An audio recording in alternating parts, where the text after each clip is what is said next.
Hello, and welcome back to Laura's Plants. So it is Sunday morning, and I am recording this video because yesterday I was just feeling lazy.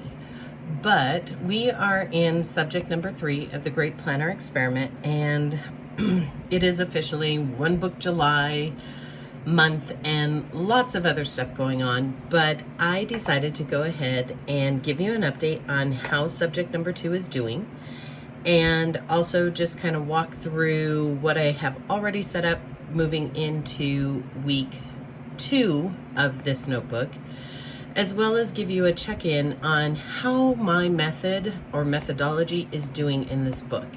And yesterday I did take some time and watched a couple of videos regarding One Book July, and it's really kind of funny because I think this experiment that I'm doing actually, even though I'm changing books, fits into what Carrie Harling is going to be talking about, as well as what Miss Vicky B is going to be talking about, in that they are focusing on the methods that they use in their notebooks and really honing in on that and talking about it. So in honor of One Book July, even though I won't be using one book, one pen, I am going to stick to evaluating my system based on my methodology. So if that's something that interests you, I hope you'll stick around, and it's time to get started.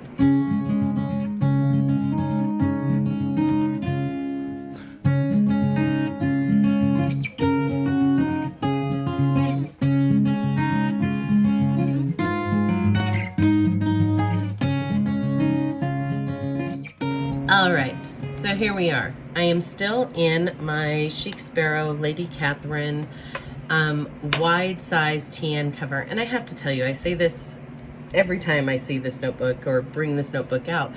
This is probably my most favorite product that I ever purchased from Chic Sparrow. I absolutely adore this kind of corally orange leather. The Mr. Darcy line is a thickness and stiffness that I like. And so I'm always happy when I have her out, and I love taking her around with me. I love that she picks up scratches and dings and nicks. I'm that type of person. So she stayed in here. I'm very happy with that. And I absolutely have not changed the setup that I had going into this. Now, if you watched the first video introducing this, you'll know that almost immediately upon starting this setup and getting ready for July, the paper quality of the Moleskine Cahier notebooks really started to bother me. Tools that I am used to using, like my Tombos and my Zig Clean color dots, don't always play really nice with the Moleskine paper. And I thought that this might be a real game changer or deal breaker for me. But as it turns out, I've absolutely overlooked the paper deficiencies, I guess you would say, or my dislike of the thinner paper, and just focused on the structure of the system and applying my methodology to it. So let's go through it and look. My collections and future planning are working very well in this first notebook. I've added in some things that I need to take care of. One of the things is we're getting close to go back to college time, and there are things I need to buy for both of my kids. So I do have a new collection in this notebook that is my July to buy list. These are things I need to get in place before we take my son back for football in August and my daughter moves into her house for her senior year. So I've been able to add and notate and do everything that I wanted to in this first insert, which I'm calling my pre-planning and collections notebook.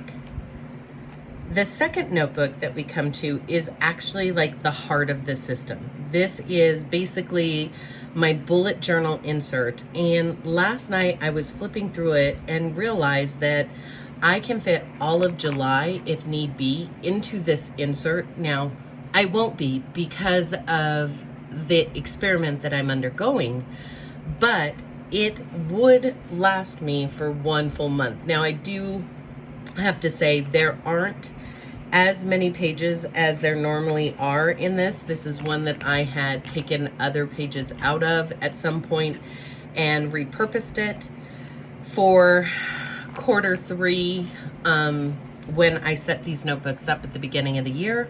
But like I said, if I ever needed to, I did have a second notebook set up and ready to go to add additional months and additional bullet journal items in here. So let's take a look at what I'm doing in my second insert. My methodology, I like having a month on 2 pages with lots of room in order to write things in. And I have gone in within this week and started adding in those additional elements that I catalog, appointments, scheduling out when I would release YouTube, different things I needed to be aware of go on this calendar. Anything that is beyond July then would go into my pre-planning or future planning log that's in my collections notebook. But the month on 2 pages is working really well. I'm getting into it. I'm touching it almost every single day. So that tells me that with my methodology, this format is working. I did include an intention spread for this week, which I have to say, I said I moved it into my journal, and I did. And to be honest with you, it worked well enough in my journal, but I like having it also with the thing I'm touching every day as far as looking at and mapping out my day. It's part of my morning routine. So having the ability to put this back in with my daily structure really made me happy, and I'm excited to have it. My week on 2 page dashboard worked beautifully. I was able to come in and adjust things. I was able to track and do what I wanted to in this dashboard. And so this structure is very, very good. I have one caveat. I really hate writing it all in and then having things get canceled and move around. I'm the type of person that has a tendency to wipe things out once it gets canceled or erase it or whatever. And so this week, I think I'm going to play with the calendaring structure of my weekly dashboard, but leave the other elements that I know work very well for me in that 2 page spread.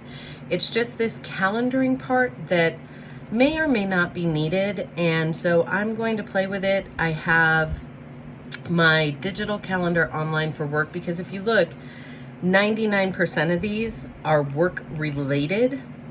In fact, all except for 3 are work related. Everything else is work, and that's my Outlook calendar, which syncs to my family's Google calendar. So even these elements that are not work related are represented in my digital calendaring system.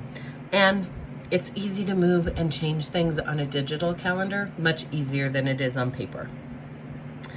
So the weekly dashboard is working great, and I really enjoyed it. As I moved through the week, I initially started with a day on 2 pages on Monday and realized that was far too much room. I was able to go ahead and time block and track what I was working on throughout the day. I did start at 6 and move to 10. I was able to record my weather, my to-do lists, some notes. I tracked my rise and shine, lights out, what I was reading, watching, and playing, my water, and my weight. And so everything that I needed, truthfully, was here. The only thing that I will say is instead of using a second page in this notebook for my scribbles, I utilized my scribbles notebook. And I was able to do both my morning pages as well as note down anything important that I wanted to capture for the week in my scribbles notebook. So as far as my methodology is concerned, I was able to capture all the things I want to in my daily setup on one page and utilize my scribbles notebook for notes or thoughts or morning journaling, things like that. So as I moved forward, I went ahead and adjusted what I was doing. And here I have my day on one page. This is a section for notes that I need specifically for work. So I kept them in this system, and I will refer back to that over this next week as well. I'll come back to this page. And so I was able to do everything I needed to do, as well as, capture some important work notes. And here you see Wednesday and Thursday, I was able to do a day on one page. Friday and Saturday, once again, day on one page. And then I come to Sunday. And this is where we're at today. You'll notice that next to Sunday's page, I've reinstituted my weekly review. This is something that I was and have been doing in the Moxie Life Planner, but I wanted to see if I could recreate what I do there here within this notebook, and I really think I can.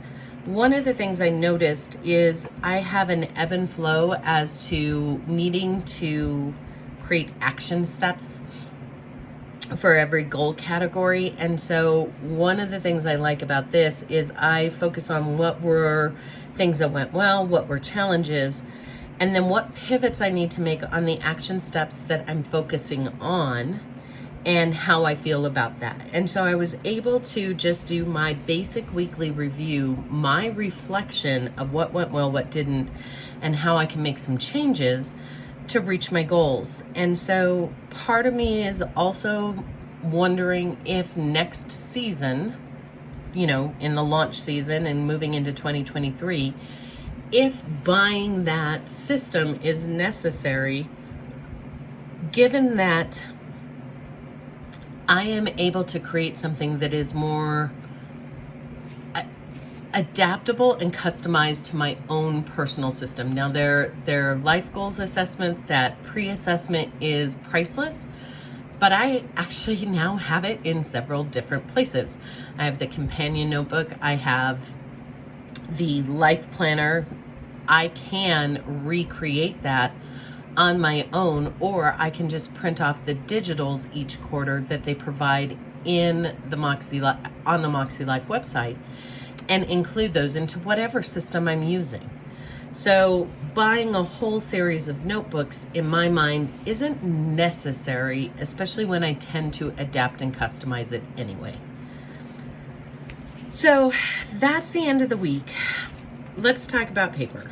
When I started this week off, I will be honest, I wasn't sure I was going to make it because of the bleed through and shadowing. Like, I can deal with shadowing, but bleed through is something that bothers me. And so I, just told myself I needed to not focus on that because this wasn't about the paper, and focus on utilizing the system and seeing if my methodology fits. And thus far, it does. We've hit being able to future plan and keep long-term collections.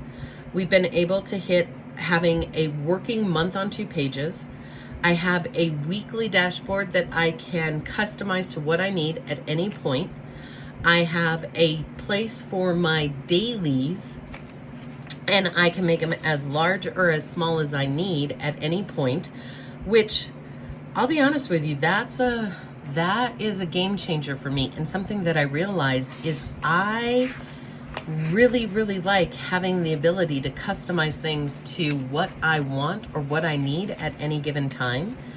And, the setup isn't really all that much time, to be perfectly honest with you. It's a couple of minutes in the morning. It's part of my morning routine, and I'm okay with it. So I'm going to continue with this same daily structure moving into next week, just to confirm that it is truly working for me. And yeah, the paper's not great, but I also got on Etsy and found that, I can order wide size traveler's notebook inserts with the type of papers that I like from Peanuts Planner Co. and a couple other places. And so if I choose to use this system, which the wide size, I have to say, I love quite a bit. It's not as big as the A5, but it is a really good amount of space. It gives me what I need in order to not feel so crowded on a page, but yet record everything I want to record.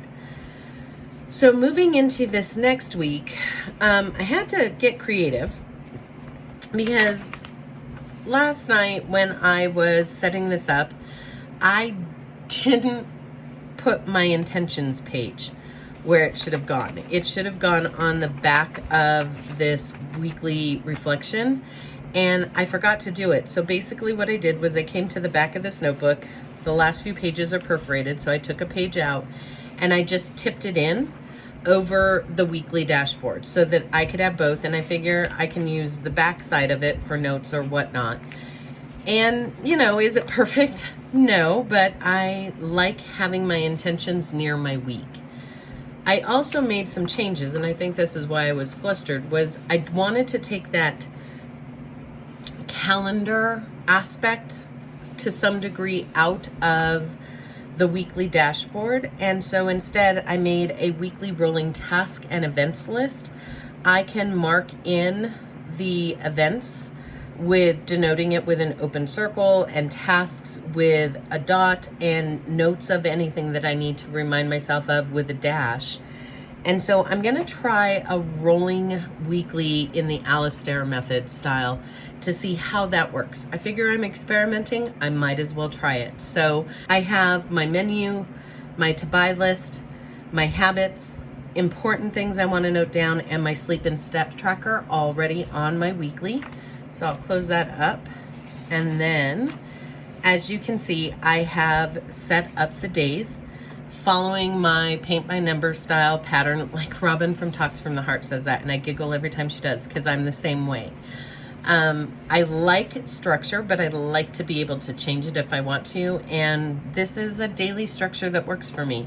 I have my timed sidebar where I'll do my time tracking and scheduling. I have my today side, which has a place for to-dos, for notes, whatever I need to put it in. I have my reading, my watching, my playing, my water bar to track my water, and on Mondays, I always track my weight. So I'll add in tomorrow morning my rise and shine and my lights out. And as you can see, each morning I come in and I prep for the day, and I have the full week ready to go. I did this in advance this time. Last week I did it by day.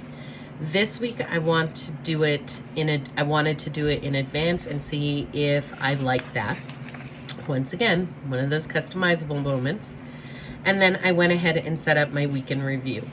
And then I have blank pages. And because I know I'm not going to be in this notebook all of July, I will feel free to add work notes or, you know, random things that I might want to include on these pages. I have about 20, I'm lying.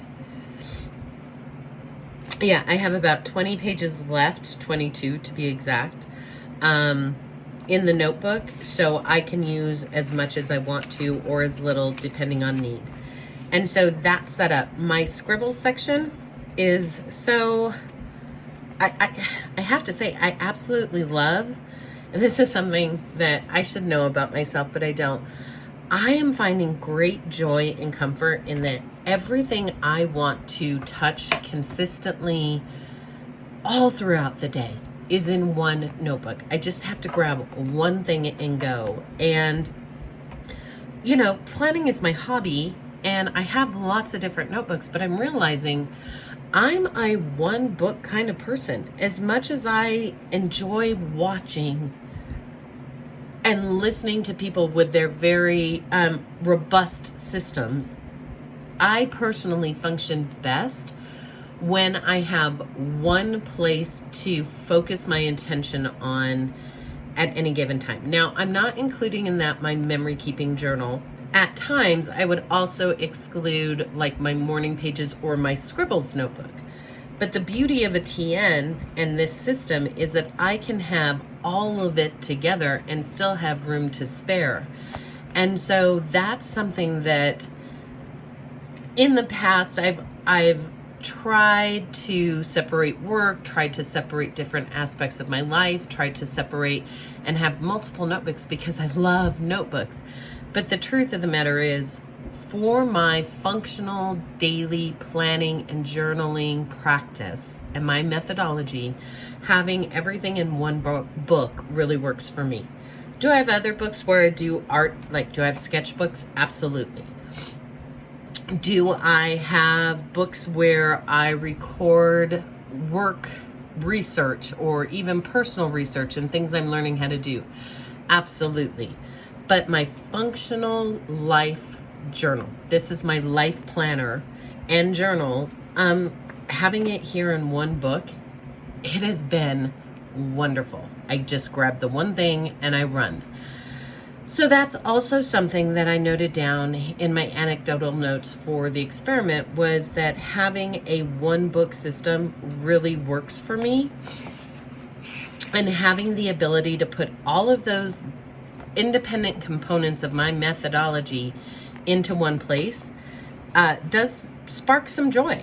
So it really is quite interesting and quite fun, and I will be excited to see how I feel at the end of 2 weeks. If I were to hazard a guess right now and make a prediction over what notebook types you will see in 2023, I would have to say rings is a strong contender, as are strings. Now, I'm not going to say that I am going to use one over the other. I know myself well enough to know that I will want to switch it up. I will want to be in rings for a while, or I would want to be in strings for a while. Or, I might decide to throw in another notebook for who knows what reason. But this experiment was to teach me what works and doesn't work regarding my methodology, so that I can make smarter planning choices moving forward. On that note, we are coming up to the Hobonichi Weeks launch season, which is in August. And so I want to make a change to the schedule. On the original schedule, I had planned to move into the Erin Condren Daily Duo and Life Planner system, which even as they sit here, I have serious trepidation over whether or not this can work, just because it is so highly structured and set up, and it's not as customizable as I would want, because I know I'm going to have to add a journal onto this of some sort and a scribble book onto this of some sort, but that's later Laura's problem. Because Hobonichi season is right around the corner, and I will not be done with this notebook until the middle of July, I went ahead and decided that the last 2 weeks of July, I would break out and we will see how life goes in the Hobonichi A6 cousin Avec. And that's because I don't want to buy this if there's really no sense to do so. I love the Hobonichi products. I love their paper, but I always struggle utilizing it in a long-term scenario because of different reasons. So we're going to try this one out. I bought the A6 because I fell in love with the size, and I really need to give it 100% effort to see if it's going to work. The other element that we're going to try in August, towards the end of August, is going to be the Hobonichi Weeks system. Now, you guys know I own a Hobonichi Weeks, started messing with it at the beginning of the year, dropped off, have come in and out of it, but I've never truly ever just used this all on its own. And before I go and purchase another set of weeks, which I don't have to purchase one for work, but before I purchase another week for myself personally, I will be doing the experiment so that I know whether or not it is something feasible or if this is just something I need to let go. So the month of August is going to be Hobonichi August. I already know that I'm going to forego buying a cousin this year, as much as I enjoyed being in and out of it over the 2022 season. Having this experiment and not having it around has proven to me that I don't really like using it as a main functional life planning system. Auxiliary, I think it's the idea of the cousin that I love, not necessarily the practice. And so I know that the cousin is not going to be purchased, but I need to decide if these two elements are or are not. So in honor of Hobonichi launch season in August, I'm going to focus on whether or not these two books or these two systems will work during that time frame. So that's kind of a preview. We have another week in here for July. The last 2 weeks of July will be in a Hobonichi cousin. I am going to be traveling at the beginning of August, and so we're going to throw in a standard traveler's notebook,